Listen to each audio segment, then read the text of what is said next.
शिक्षक विचार मंचाचं आतापर्यंत काम पाहिलं, बऱ्याच जणांनी त्याच्यावर बोलणं केलं. तर सेवानिवृत्त लोकांचं पुढील आरोग्य आनंददायी राहावं, निरोगी राहावं आणि उत्साही राहावं आणि आरोग्यमान राहावं, यासाठी विचार मंच काही करतो का त्यांच्यासाठी? तेवढं आपण एक थोडंसं बोलावं. निश्चितपणे सर, या बाबतीत आपण कार्यरत आहोतच.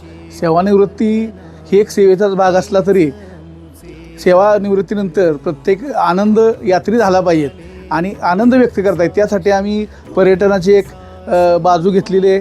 आणि आयुष्यभर नाही का, परंतु नंतर तर त्याला चांगल्या प्रकारे फिरता यावं, आपलं मत व्यक्त करता यावं, पर्यटन ऐतिहासिक स्थळे आणि निसर्गस्थळे पाहता यावेत, यासाठी आमचा विचारमंच निश्चितपणे पुढं असतो.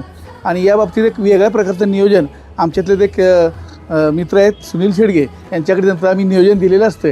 ते अतिशय चांगल्या प्रकारचं नियोजन करतात आणि यानुसार आमचं ह्या शिक्षक विचारमंच पर्यटनाबाबत आणि सेवानिवृत्तीबाबत जे लोक सेवानिवृत्त होत आहेत त्यांना आनंद देण्याच्या बाबतीत आम्ही हे कार्य निश्चितपणे पुढं सुद्धा चालू ठेवू शकतो.